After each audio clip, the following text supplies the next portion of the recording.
Hey friends, welcome back. Today I'm just sharing a quick video. I'm going to share my Azure haul with you. It's very small this month, but one of the things that I got I'm very excited about, and that is whole grain Kamut. I've been wanting to try it for a while since I follow the Food Nanny on Instagram. She sells white Kamut flour in her store and on her website. But I've been looking for a whole grain version for quite a while, and it was finally back in stock on Azure Standard's website. So I added 2 bags to my order this month. I also picked up the Food Nanny's book, cookbook for the love of Kamut, and every single recipe in the book uses Kamut flour. I'll tell you more about it as I get into this video, but I wanted to try out my very first recipe using it today. This month's Azure pickup simply consisted of 2 25-pound bags of organic cane sugar, 2 25-pound bags of organic whole grain Kamut, one of which I opened and began using before I took this picture, and then 2 25-pound bags of organic unbleached all-purpose flour.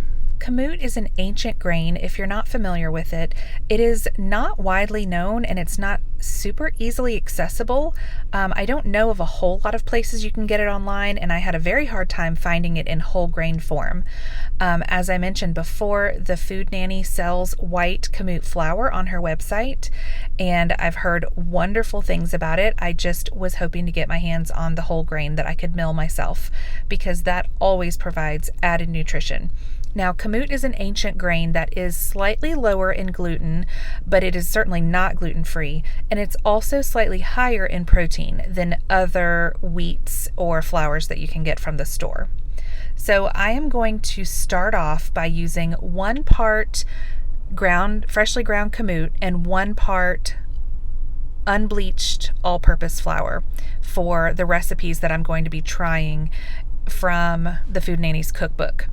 Simply because her recipes are calling for her white Kamut flour, which definitely has more the texture and consistency of white all-purpose flour versus a whole grain freshly milled flour.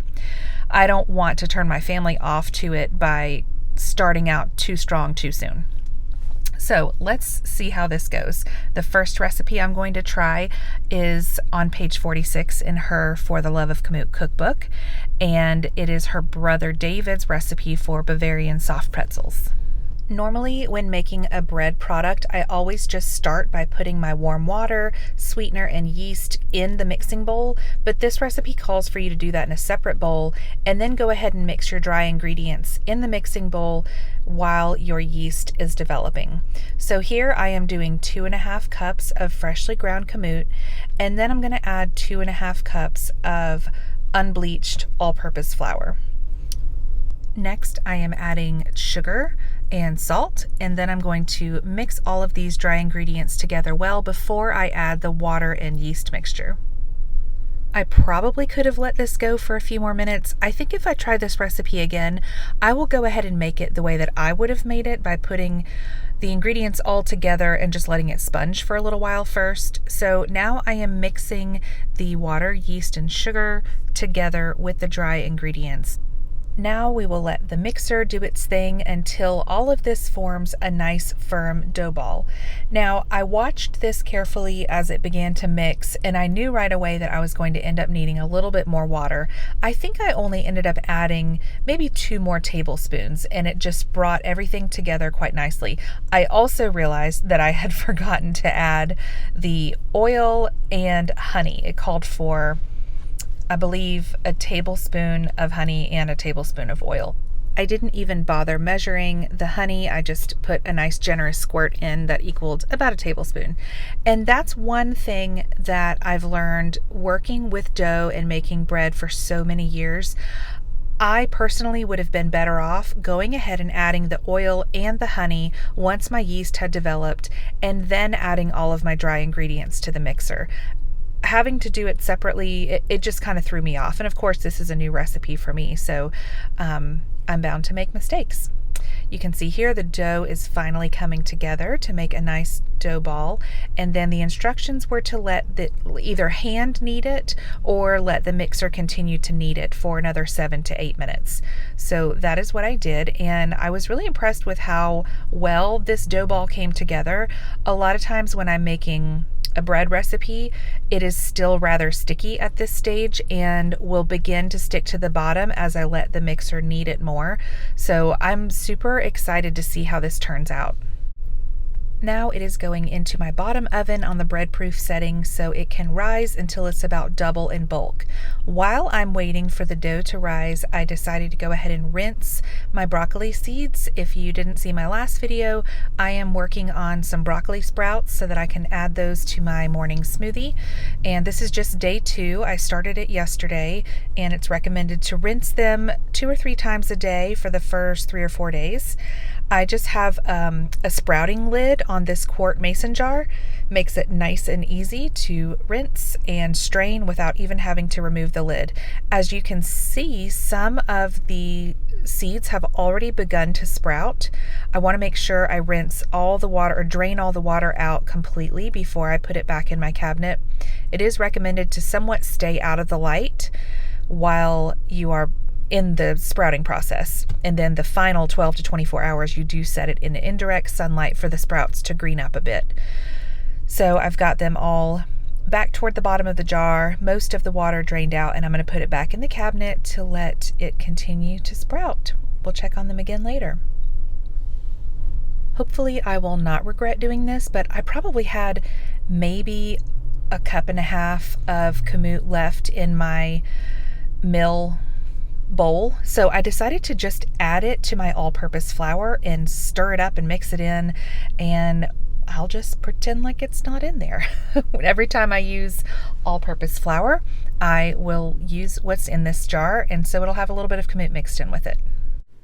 All right, my dough has doubled, so now I'm going to pat it out into about a 12 by 18 rectangle, and the instructions say to divide it into 10 to 12 equal pieces and then roll those pieces out to about 20 inches long.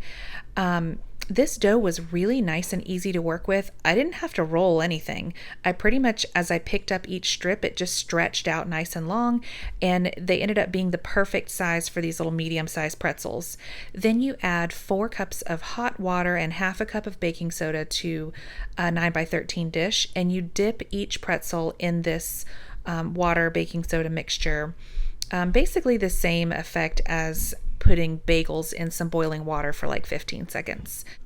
I also sprinkled each pretzel with pretzel salt, which, by the way, is worth every penny. I get mine on Amazon. I baked them for about 8 minutes at 450 degrees, and then I brushed them with melted butter, which surprisingly did not knock the salt off. These were a huge hit. They were delicious and just a slightly richer flavor than, say, the big soft pretzels that we would buy at Sam's Club in the bakery section. They were a big hit, and I will definitely be making them again, but I think I will prep the dough a little bit differently next time than the instructions called for. I plan to try just about every recipe in this cookbook that I purchased. They all sound amazing, so I plan on sharing all of those with you. In my next video, I'm going to be sharing something very different. I came across a video of someone making masala chai from scratch. I have always enjoyed chai lattes from Starbucks. But I haven't had one in years. And when I saw this video of this woman using all of these fresh spices that she ground by hand in her mortar and pestle and cooking this tea on the stovetop and straining it and adding your milk, it just looked like such a lovely, slow ritual to add to your day. In India, they make and consume this tea 5 to 6 times a day in some households. So I was very intrigued. I took a trip to my very favorite Indian market in town. I could spend hours in there. The floors, walls, ceilings, and shelves are all white. It's beautiful and clean. It smells amazing. There's Indian music. So I picked up all the ingredients, and I look forward to sharing that with you next. Thanks for watching.